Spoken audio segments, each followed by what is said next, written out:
minha benção, vamos lá. Ó, mais uma aulinha extra, tá certo? Gostaria que vocês assistissem, porque é muito importante. Não esquece de dar o like, hein? Não se esquece de se inscrever no canal. Mais uma vez eu peço perdão do ambiente. Gostaria de estar na escola, né? Mas não pode, então vamos lá. Veja bem, o que é que a gente vai falar aqui? Para finalizar essa parte de genética, a gente vai falar de uma coisa chamada citogenética, que vocês deveriam ter visto lá no primeiro ano e acredito que viram, tá? Mas vamos lembrar algumas coisinhas. Primeiramente, a primeira parte citogenética é a gente falar do cariótipo, tá bom? O que é um bendito de um cariótipo? O cariótipo é um conjunto de cromossomos do ser vivo, tá? Então, vou colocar aqui do lado. O cariótipo do ser humano. Se você observar aí, esse cariótipo, ele tem 22 pares de cromossomos autossomos, tá certo? E o último par, eles são de cromossomos sexuais ou alossomos.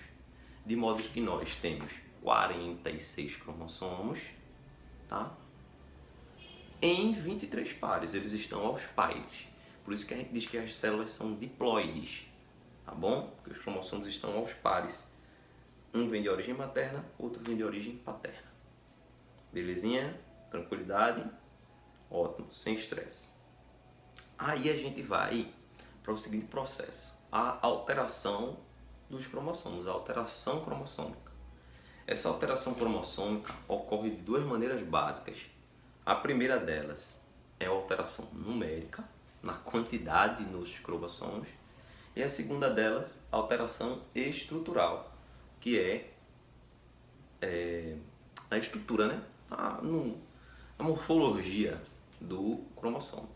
Então, para as alterações numéricas, a gente tem a primeira delas, a euploidia.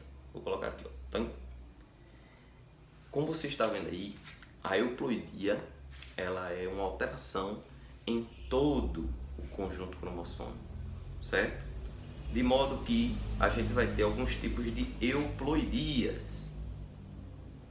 A primeira delas se chama a monoploidia ou haploidia, representado pela letrinha N, tá certo?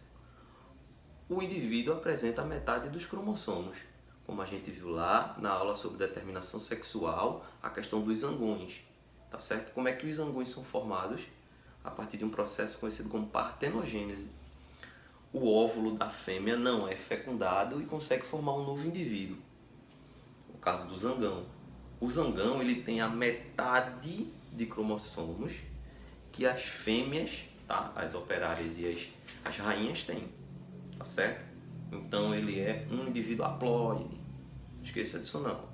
Então monoploidia ou haploidia. Já existe a poliploidia. Poliploidia é quando a gente tem não a metade, né? A gente tem um aumento, aí vai ser o triplo de cromossomos, o quadruplo, o quintuplo, tá certo?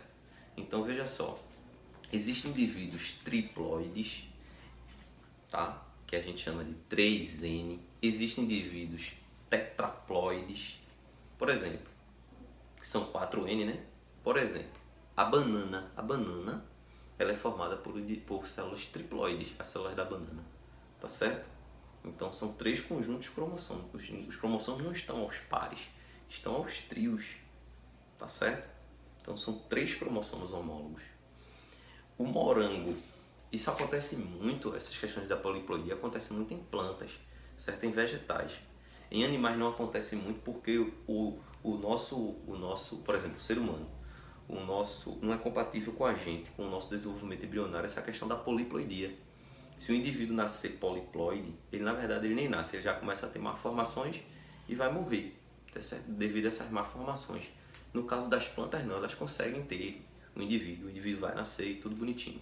Então, por exemplo, um morango é octaploide, diga aí. Então, em vez de ter um conjunto com 4 cromossomos, tá certo? Com 3 cromossomos, um trio, né? Os cromossomos são 8. Um conjunto de 8, mais outro conjunto de 8, mais outro conjunto de 8. Tá? Isso é comum nas plantas. Tranquilo? Eu tenho a euploidia, que é a alteração em todo o conjunto cromossômico, e temos as aneuploidias, que são as alterações mais comuns. Aí acontecem com nós seres humanos, essas aí também, tá certo? As aneuploidias é a alteração em apenas um par de cromossomos. Não se esqueça disso.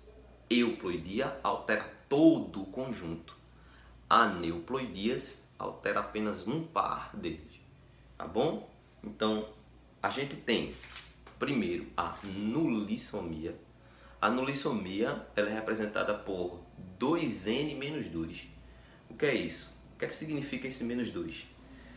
Não tem um par de cromossomos não foi formado, tá bom? Não foi gerado, não existe esse par de cromossomos, tá bom? Aí a gente tem a monossomia, que é representado por 2n menos 1. Isso significa, esse menos 1 significa a falta de um cromossomo e não de um par, tá? Então, o indivíduo está faltando um cromossomo nele ali, tá certo? E a gente tem a trissomia. A trissomia não é a perda do cromossomo, mas é o aumento de um, tá? Então, entenda as aneuploidias como uma alteração onde se aumenta a quantidade de cromossomos ou se diminui a quantidade de cromossomos. E só num par, tá certo? E não no conjunto todo, como é o caso das euploidias. A trissomia, tá? É quando o indivíduo vai ter um cromossomo a mais, tá bom? Aí a gente vai para os exemplos. Deixa eu apertar aqui, viu? Até coloquei um negocinho bonitinho. Deixa eu botar aqui. Pronto. Que você conhece. Síndrome de Down é um exemplo de trissomia. É uma trissomia que acontece no cromossomo 21.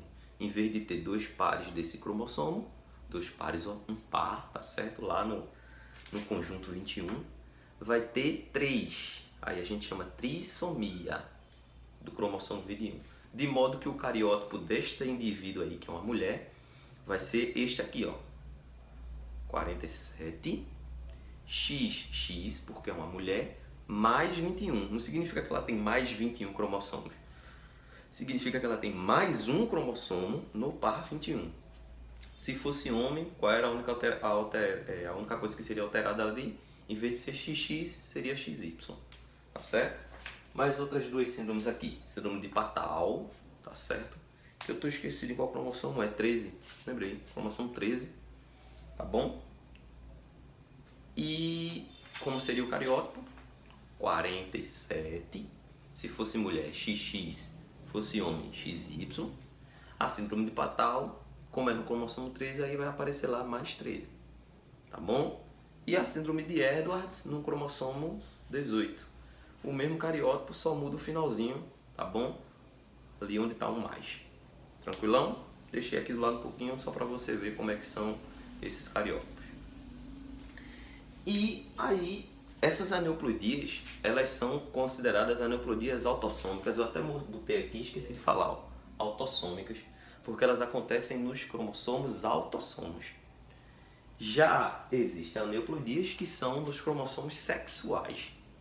Aí a gente tem essas duas aqui principais. Quais são essas aneuploidias? Essas alterações no cromossomo sexuais. Síndrome de Turner, que é a falta de um cromossomo sexual. Aí como é que vai ser esse cariótipo? Como está um cromossomo a menos? Nós deveríamos ter 46, vamos ter 45, tá certo?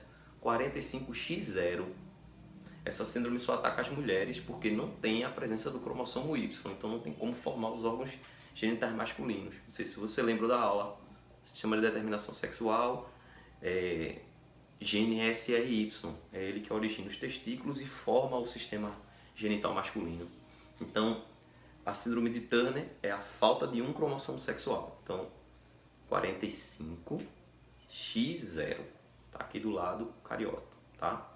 E a síndrome de Klinefelter, tá bom? Que aí não é a falta de um cromossomo, é o acréscimo de um cromossomo a mais, tá certo? Então o indivíduo vai ser 47XXY, tá bom? Aí acomete os homens têm algumas características femininas, tá certo? Tranquilo? E por último, tá? As nossas alterações cromossômicas estruturais. Ali o nomezinho. Estou olhando ali porque o computador está aqui, tá? Então, alterações cromossômicas estruturais. A gente viu as numéricas e agora as estruturais. As estruturais, questão da morfologia do cromossomo. Então, como é que acontece isso aí? Você está vendo aqui, são 4 tipos. Tipo A, B, C e D. O tipo A, o que é que está acontecendo aqui? Eu vou pegar o piloto, mas não vou riscar minha televisão não, não estou endoidando não. Deixa eu achar o piloto, viu? Aqui é cheio. Pronto. Só para mostrar a vocês. Ó. Você está vendo que tem um pedacinho amarelo aqui do cromossomo. Tá bom? E aqui em cima, no outro lado, ele já não está mais. Esse pedacinho sumiu, ele foi eliminado. O tipo dessa alteração se chama deleção, tá? Ela é muito comum, principalmente nas porções finais do cromossomo, onde estão os telômeros, tá certo? Telômeros são as porçõezinhas finais dos cromossomos e geralmente, à medida que as nossas células vão se dividindo, eles vão sendo eliminados mesmo, é normal, tá certo? Alguns estudos até indicam que seria a fonte da juventude os telômeros. Se eles não fossem, à medida que as divisões celulares ocorrem, se esses pedacinhos, essas pontinhas finais do cromossomo não fossem eliminadas, a gente poderia viver para sempre. Alguns estudos indicam, tá certo? Mas vamos ter calma aí.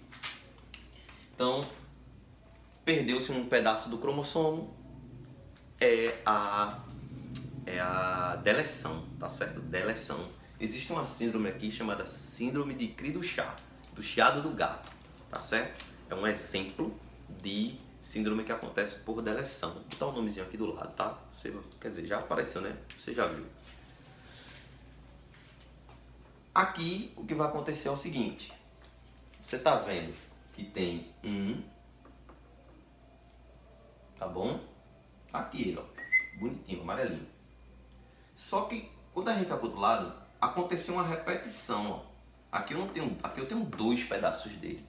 Aconteceu uma duplicação desse, beleza? A duplicação de um pedaço do gene. Normal, pode acontecer também, certo? Aqui você está vendo que tem um pedacinho amarelo, um pedacinho verde. Do outro lado, a posição está invertida. Primeiro veio o verde e depois veio o amarelo. Então aconteceu ali uma inversão. E por último, a gente tem cromossomos não homólogos. Tá? Tem um cromossomo aqui todo roxinho, cromossomo verde. Eles são não homólogos. Já colocou nessa coloração para você entender. Tá? Eles não são, tem a mesma morfologia. Então o que acontece? Um cromossomo pega um pedaço de gene do outro. Lembra do crossover? Tá? O crossover acontece em cromossomos homólogos. Tá bom? Nesse caso aqui não é um crossover, porque são em cromossomos que não têm a mesma morfologia, não são homólogos. Tá? Então um gene trocou de pedaço com o outro. Ó. Aí aqui é a translocação. Tranquilo? Espero que vocês tenham gostado. Um cheiro na criança, um cheiro na família e estuda a miséria.